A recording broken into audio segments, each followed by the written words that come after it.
But I did have one more lineup, Ethan, that Go I ahead. think potentially could be the case. This is the only other thing I think could happen. Let's hear it. Unless, like you said, Pop just throws out something that none of us expect, which could be a possibility. But Malachi at the point, Devin, Keldon, Sochan, Wembanyama. So not really too different. It's just starting Malachi.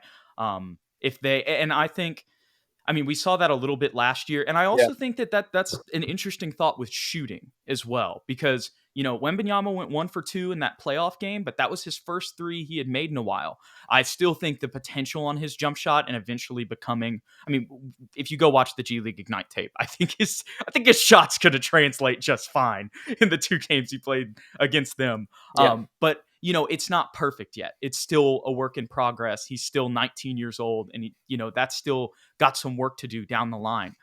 So I think if that's something that they feel a little bit concerned with, because, we saw Keldon can be, as much as I still think his 3-point shot improved last season, we saw him go cold at sometimes this season, and Sochan's not a reliable 3-point shooter yet.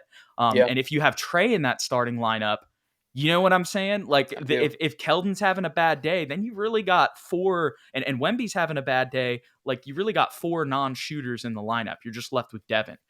So, and also just with his season is being overshadowed by Sochan. And then when you add the Wemby thing, he's just way more, down the drain. I just knocked over something there. Oh, you're fine. Doing some hand gestures here. But anyways, the point is, Malachi, like, he still has, I mean, who knows what he could be? He's just turning, I mean, I don't know if it's been his birthday yet, but he's going to be 20 going into next season. And we saw him improve tremendously last year. And especially if they're like, if maybe the development, say Blake has a bad summer league and, is still just kind of really to an Austin Spur next season, that could even increase that possibility as well. Now, maybe none of this happens. I'm still on the Sochan at point train. That's what I would do.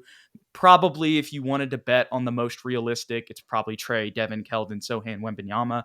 But especially if they don't like the shooting, I think that there's a real argument for that. I could see that. I could see that for sure. And you're right. Malachi had a very under the radar improvement last year that's overshadowed by everything, and now is even more overshadowed by the number one pick coming in to the team. The only counter argument I would have for not putting him at the point guard is coming off the bench. He is that immediate spark plug, and he's so important to the identity of that bench mob. Like, he comes in, what? No, keep going. I have a counter argument to this. Actually. Okay, all right. But go ahead. He comes in and he's immediately both a ball handler and an off-ball shooter. He can space the floor, sit in the corner, come off screens, cut, and he can, facilitate and create his own shot. I could argue, other than Devin, he might be the second best shot creator for himself on the team. Actually, I don't even think there's an argument there. I think he is the second best shot creator on the team.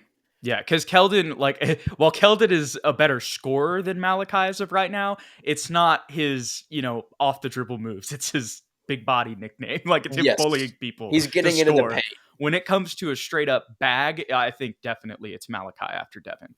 And this is after his rookie season. And I know that it was a 22-60 team, but anyways, he's somebody, remember, but we'll go back. He was supposed to be a lottery pick, and we got him at 20.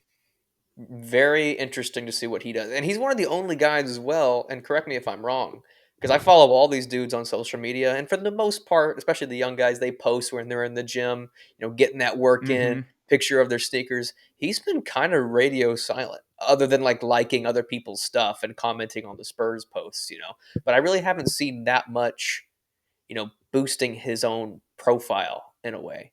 So to me, that's better. I like that, because in my eyes, that means he's privately working, and really hitting his nose to the grindstone. Talking about you were talking about Malachi there? Yeah, Malachi. I got a little. No, you're fine. Yeah, Malachi. But yes, okay, yeah, no, that I love that, because he's like, okay, I was already overlooked, even though the Spurs aren't overlooking him. They know what they have, but I mean that just embodies the Spurs, honestly. And this is just making me think about his ties, with LeBron. Not saying he's going to be LeBron, but just being the only other player really to get to the NBA and go to a high level college like Ohio State out of that school. So there's a lot of, Malachi is definitely somebody who he probably feels like he's being slept on a little bit, and rightfully so. But what was your counter argument? Yes. So here's the thing in that lineup. Zach is on the bench.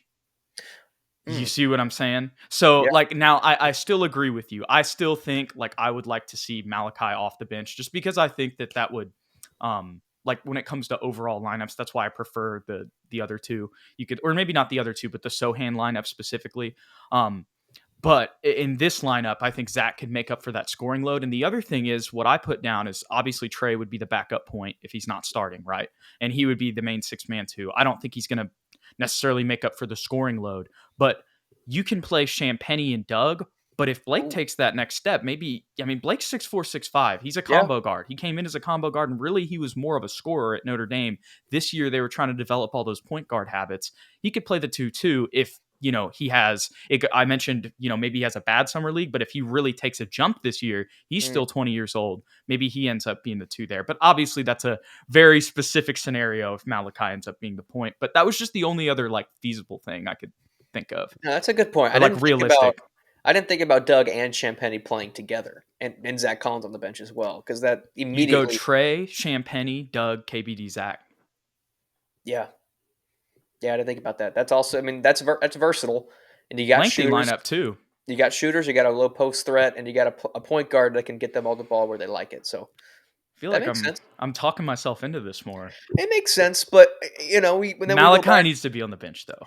Not Yeah. because he's not a starting caliber player, but just because like you said, the best shot creator on the team just individually with handles, unless, I mean, we'll see with Victor. Yep, that's true. Maybe he comes in, you know what I'm saying? Hmm. But it's Devin. So you want to even that out and have both of that in your starting and your bench unit. Hmm. You could, that's why you'd want Malachi there.